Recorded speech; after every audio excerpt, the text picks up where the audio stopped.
వ్యాప్తంగా వినియోగదారులకి సామాన్య ప్రజలకి ఒక పండుగ.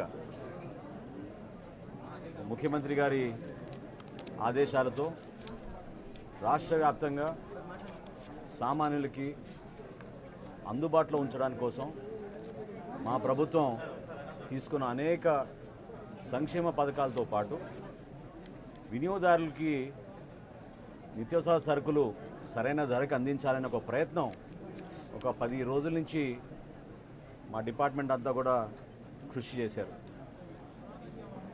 అనేక ప్రాంతాల్లో రైతుల గురించి మేము కలిసినప్పుడు వాళ్ళ సమస్యలు మేము అర్థం చేసుకున్నప్పుడు ఉప ముఖ్యమంత్రి గారు పవన్ కళ్యాణ్ గారు కాకినాడలో కూడా మేము రైతులకి ధాన్యం కొనుగోలు విషయంలో అన్యాయం జరుగుతున్న దానిపైన ఆ రోజు కూడా మేము పోరాటాలు చేశాం.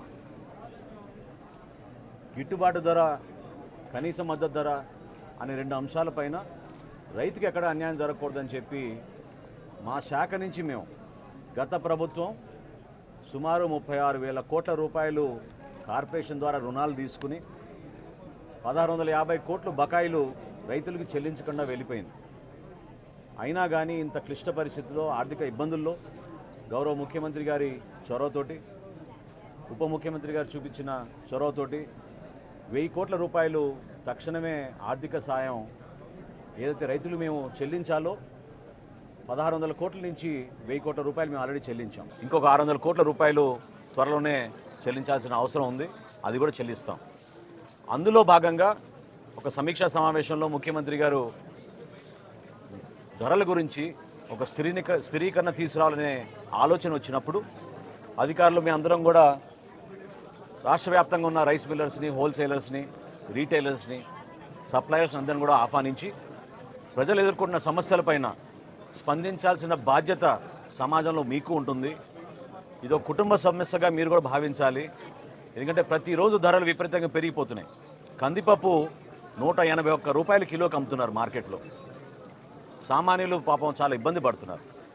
వాటి గురించి చర్చించినప్పుడు వాళ్ళందరూ కూడా పెద్ద మనసుతోటి రాష్ట్ర వ్యాప్తంగా ఒకే ధర అందించాలనే ఒక ఆలోచనతో ఒక 4 రోజులు కసరత్తు చేసి మా అధికారులంతా ఈ రోజున సుమారు 284 అవుట్లెట్లలో ఈరోజు కందిపప్పు ప్రతి వినియోగదారుడికి కేవలం 160 రూపాయలు కిలో చొప్పున అందిస్తున్నాం. అదేవిధంగా సూపర్ ఫైన్ రైస్ క్వాలిటీ 49 రూపాయలు కోటి, 48 రూపాయలు కోటి ఆ రైస్ కూడా ప్రతి ఒక్కరికి అందుబాటులో ఉంచేటట్టు రోజుకి 391 క్వింటాళ్ళు, మెట్రిక్ టన్నులు దాదాపు మాకు ఉన్న స్టాక్ని మేము బేస్ చేసుకుని రాష్ట్ర వ్యాప్తంగా ఈ రోజున 125 క్వింటాళ్ళ కందిపప్పు ప్రతిరోజు అందుబాటులో ఉంచేటట్టు మేము ఒక నిర్ణయం తీసుకుని వినియోగదారులకు అందిస్తున్నాం.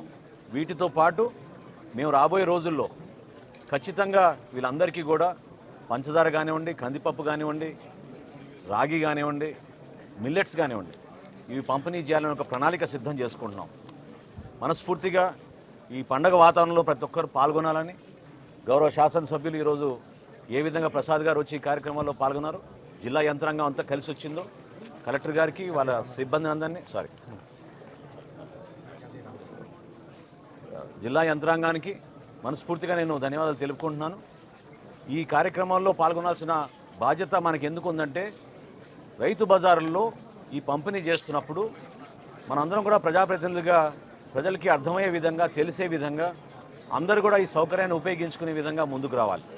సో ఈ కార్యక్రమాల్లో పాల్గొని విజయవంతం చేసినందుకు, మమ్మల్ని ఆహ్వానించినందుకు పెద్దలు గద్దె రామ్మోహన్ గారికి, అదేవిధంగా ఇక్కడ ఉన్న పార్టీ నాయకులందరికీ కూడా మనస్ఫూర్తిగా నేను ధన్యవాదాలు తెలుపుకుంటున్నాను. భవిష్యత్తులో మేము చేయబోయే కార్యక్రమాల్లో రైతుకి ఖచ్చితంగా న్యాయం జరుగుతుంది, వినియోగదారుడు కూడా అదేవిధంగా సరైన ధరల్లో నాణ్యమైన సరఫరా చేసే విధంగా సరుకులన్నీ కూడా మేము అందిస్తాం. దీంతో పాటు మేము రాష్ట్ర వ్యాప్తంగా ఎక్కడ కూడా పొరపాటు జరగకుండా మా పబ్లిక్ డిస్ట్రిబ్యూషన్ సిస్టంలో సామాన్యులకి అందించాల్సిన రైస్ని ఎక్కడ కూడా పొరపాటు జరగకుండా, అవకతవకలు జరగకుండా అందించే బాధ్యత కూడా మేము తీసుకుని అన్ని ప్రాంతాల్లో మేము దాడులు చేసుకుంటూ ఎక్కడ కూడా పొరపాటు లేకుండా మిల్లర్స్ అందరినీ కూడా సహకరించమని నేను కోరడం జరిగింది. దానికి వాళ్ళు మనస్ఫూర్తిగా ముందుకొచ్చారు. సో ఆ విషయం కూడా మీ అందరితో కూడా ప్రస్తావిస్తూ మేము గతంలో చేపట్టిన కార్యక్రమాలన్నింటినీ కూడా కేవలం ప్రజల కోసం మా ప్రభుత్వం గౌరవ చంద్రబాబు నాయుడు గారి నాయకత్వంలో ఖచ్చితంగా సంక్షేమ ప్రభుత్వంగా పేదలకి అందుబాటులో ఉండేటట్టు ఒక పండుగ వాతావరణం తీసుకొచ్చే విధంగా మేము ముందుకెళ్తున్నాం. దానికి మీరందరూ కూడా సహకరించమని మనస్ఫూర్తిగా కోరుకుంటున్నాను. సార్ ఇంకా ఈ నెంబర్స్ ఏమైనా పెరుగుతాయా? స్టాల్స్ నెంబర్స్ పెరుగుతాయి అంటే ఈ మొదటి రోజు కదండి, ఈ రోజు ఉన్న స్పందన చూసి ప్రతి ఒక్కరు కూడా చాలా ఆశ్చర్యపోతున్నారు. ఇప్పుడే నేను ఎమ్మెల్యే గారితో కూడా నేను మాట్లాడినప్పుడు అదే అన్నాను, రైతు బజార్లో ఈ విధంగా స్పందించడం అనేది చాలా గొప్ప విషయం. 284 అవుట్లెట్లు ఈరోజు ప్రారంభించాం. ఇది కేవలం రైతు బజార్లే కాదు, మన రాష్ట్రంలో ఉన్న హోల్సేలర్స్ అందరూ కూడా, రీటైలర్స్ అందరూ కూడా ఇదే ధరకు అమ్మాలనే ఒక నిర్ణయానికి వచ్చాం. సో పెద్ద పెద్ద రీటైలర్స్ డీమార్ట్ కానీ, రిలయన్స్ కానీ, ఉషోదయ కానీ ఇవన్నీ ఏవైతే ఉన్నాయో సూపర్ బజార్లు, వాటన్నింటిలో కూడా ఇదే ధరకి 160 రూపాయలకి కందిపప్పు సామాన్యులకు అందించే విధంగా చర్యలు తీసుకున్నాం. అంటే దీనికి ఏమైనా వాళ్ళతో మాట్లాడడం అరేంజ్మెంట్ చర్చ జరిగింది. వాళ్ళు అంగీకారం వచ్చినాకనే మేము నిర్ణయం తీసుకుని ప్రకటించాం. ఏమండి,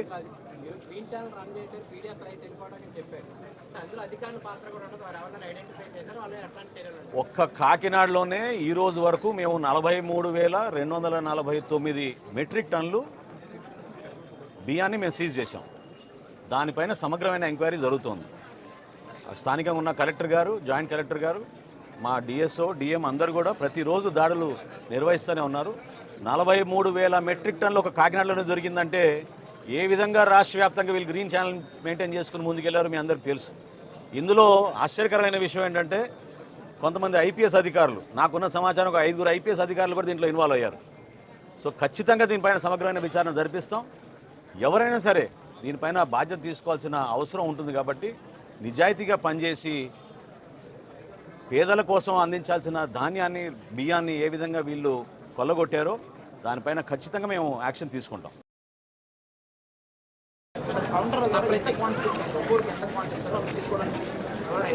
బియ్యం 5 కిలోలండి, కందిపప్పు 1 కిలో అండి. జరుగుతూనే ఉన్నాయండి, జరుగుతూనే ఉన్నాయి. ప్రతి జిల్లాలో కూడా జరుగుతున్నాయి. విజిలెన్స్ అధికారులు అప్రమత్తంగా ఉన్నారు, రెవెన్యూ శాఖ అప్రమత్తంగా ఉన్నారు. ఖచ్చితంగా దీనిపైన సమగ్రమైన విచారణ జరిపే విధంగా క్షేత్రస్థాయిలో ఎక్కడ కూడా పొరపాటు జరగకూడదు. పీడిఎస్ సిస్టమ్ ద్వారా అందించాల్సిన బియ్యాన్ని పేదవాడికి అందించాలి. అంతేగాని దళారుల కోసం కొంతమంది రాజకీయ నాయకులు వాళ్ళు వేల కోట్లు సంపాదించిన దాన్ని మాత్రం మేము ఖచ్చితంగా దానిపైన సీరియస్ యాక్షన్ తీసుకుంటాం.